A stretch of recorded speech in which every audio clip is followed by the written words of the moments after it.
Hello friends, in the last lecture we have discussed about the different type of load cells like as strain gauge, hydraulic, etc. etc. But the chapter heading is force and torque measurement. So half portion is force measurement and half portion is torque measurement. Now we are discuss about the how to torque measurement. Okay, so first of all the introduction of torque. Okay, તો અહીંયા આપણે જોઈશું torque measurement, બરોબર છે, જે theory પૂછાય છે એક્ઝામની અંદર. તો ટોર્ક કઈ રીતે તમે ડિફાઇન કરશો? ટોર્ક ઇઝ ડિફાઇન્ડ એઝ તમે કોઈ પણ બોડી ઉપર જ્યારે શું કે ફોર્સ આપશો તો એ બોડી એક જગ્યાએથી બીજી જગ્યાએ મૂવ થશે. ખ્યાલ આવી ગયો તમને હું શું કહેવા માગું છું? તો એ કાં તો લિનિયર પોર્શનમાં મૂવ થશે અથવા તો રોટેશનલ ફોર્મની અંદર મૂવ થશે. તો એ જે ફોર્સ છે એને આપણે શું કહીએ છીએ? ટોર્ક કહીએ છીએ. Torque is defined as the force, બરોબર છે, that tends to change the linear motion or rotation of a body. લિનિયરની અંદર અથવા તો રોટેશનની અંદર જ્યારે બોડી એક જગ્યાએથી બીજી જગ્યાએ મૂવ થાય એ જે ફોર્સ છે એને આપણે શું કહીએ છીએ? ટોર્ક કહીએ છીએ. Okay, and torque is also defined as, એની બીજી વ્યાખ્યા તમારે ડિરાઈવ કરવી હોય, also defined as the turning or twisting moment of force about an axis. કોઈ એક અક્સિસને અનુલક્ષીને એક આ તો ટર્નિંગ એટલે રોટેશન ફોર્મની અંદર અથવા તો ટ્વિસ્ટિંગ એટલે એક જગ્યાએથી બીજી જગ્યાએ જ્યારે મૂવ થાય, બરાબર છે, ફોર્સ આપવાથી, એને આપણે ટોર્ક કહીએ છીએ. સિમ્પલ વે છે, બરાબર. કોઈ પણ એક લખી શકો છો તમે. એ બંને વ્યાખ્યાઓ અહીંયા આગળ તમને દર્શાવેલી છે. Torque is defined as the force that tends to change the linear motion or rotation of body, બરોબર છે. and torque is defined as the turning or twisting moment of a force about an axis, કોઈ એક અક્ષિસને અનુલક્ષીને. It is express as a T is equal to FD. torque T is equal to force into distance. તો કેટલું body તમારી દૂર જાય છે તે અંતર. ઓકે, તો અહીંયા આગળ તમે જોઈ શકો છો T is equal to torque, F is equal to force and D is equal to perpendicular distance from the axis of rotation of the line of the action of force. Force લગાવવાથી એક જગ્યાએથી તમારી body બીજી જગ્યાએ move થાય એટલું જે distance હશે વચ્ચે અંતર, it's called as D. Okay, now how many types of torque measurement? તો ટોર્કના ટોટલ બે મેથડ છે ટોર્ક મેજરમેન્ટ કરવા માટેની. એક ઇનલાઇન રોટેટિંગ ટોર્ક સેન્સર અને એક ઇનલાઇન સ્ટેશનરી ટોર્ક સેન્સર.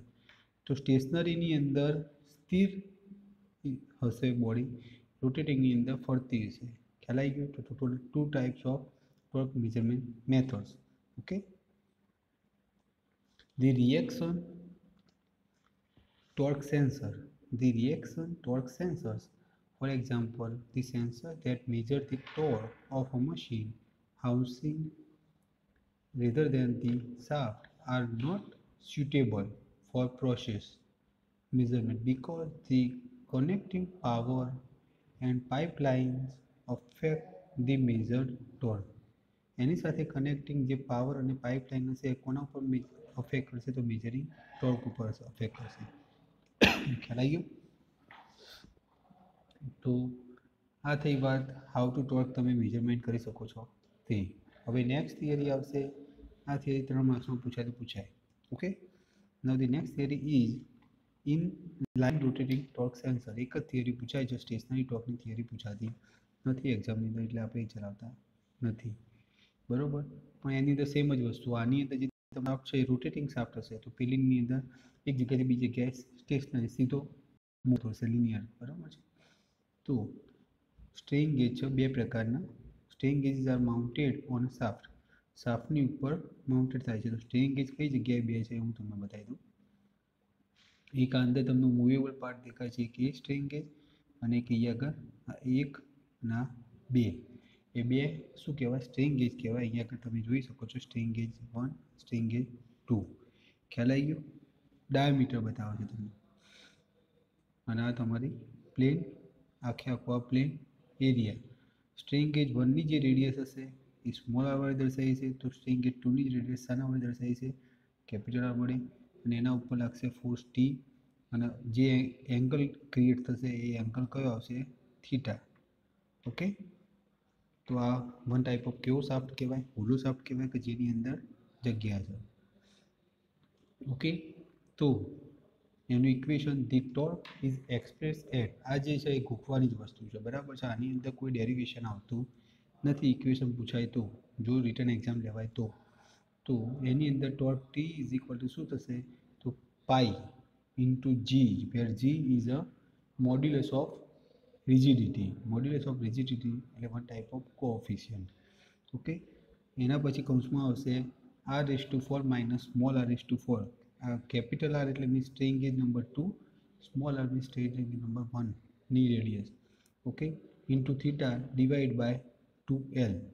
બરોબર છે. L means length of shaft, shaft કેટલું લંબાઈ વાળો છે તે. અને ટોર્કનું યુનિટ આવશે ન્યૂટન ઇન્ટુ મીટર.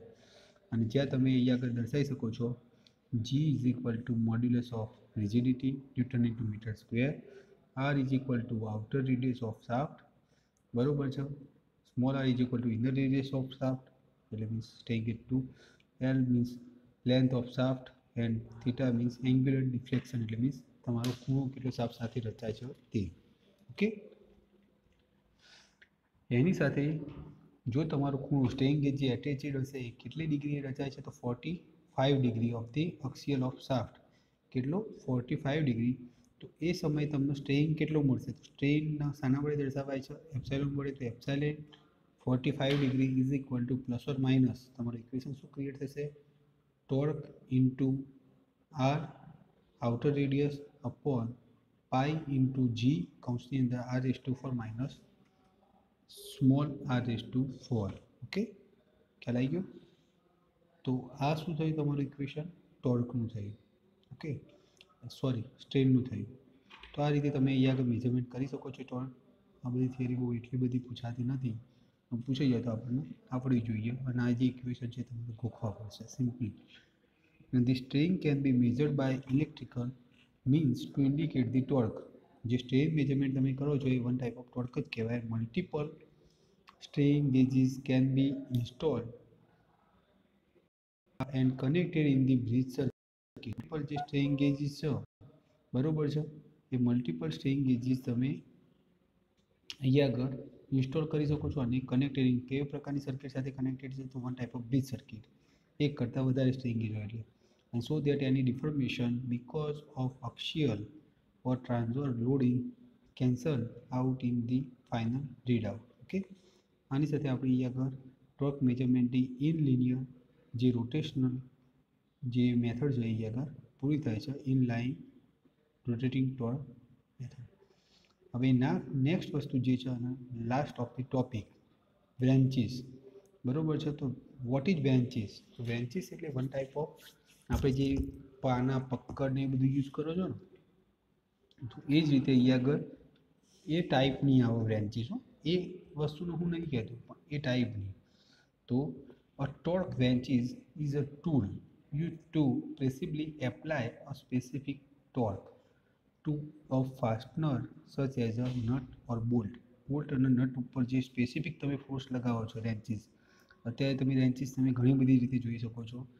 તો ફોર એક્ઝામ્પલ આ રેન્ચીસ જે છે નટ બોલ્ટને ફિટ કરવા માટે તમે જે યુઝ કરો છો તે એ તમે હાથથી તમે તાકાત આપશો. ફોર એક્ઝામ્પલ અત્યારે તમે કોઈ પણ ગાડી જાઓ, બરોબર છે, તો ગાડીનું ટાયર પંચર થાય તો તમે કોઈ પણ પંક્ચરવાળા દુકાને જાઓ તો પહેલાં પાના પકડથી તમારે એના સ્ક્રૂ ખોલવા પડતા હતા. અત્યારે ડાયરેક્ટલી મશીન આવી ગયા છે. એ મશીન શું કરે? વન ટાઈપ ઓફ રેન્ચીસ છે.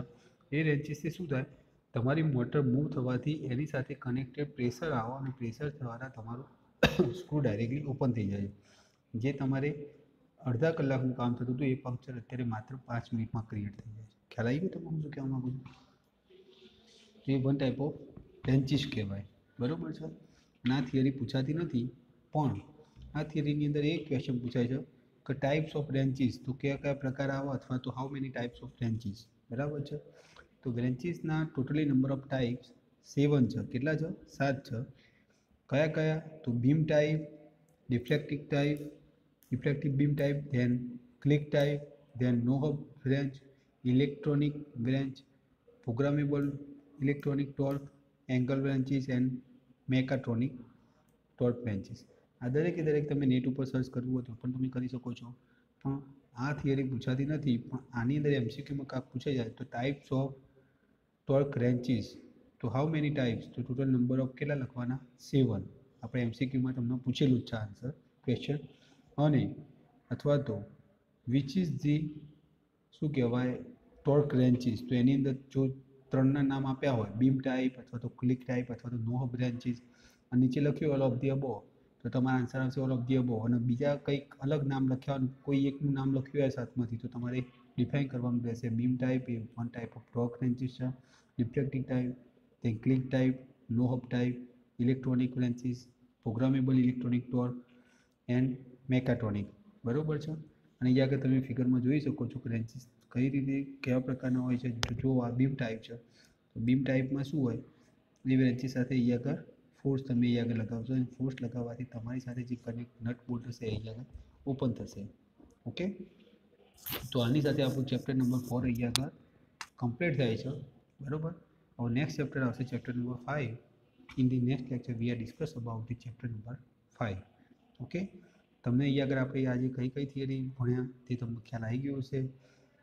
આગળના 2 લેક્ચરની અંદર તમે ભણ્યા હશો શું કહેવાય ફોર્સ મેજરમેન્ટ કઈ રીતે તમે કરો છો, અને types of force measurement, number of how many types of force, total number of 11.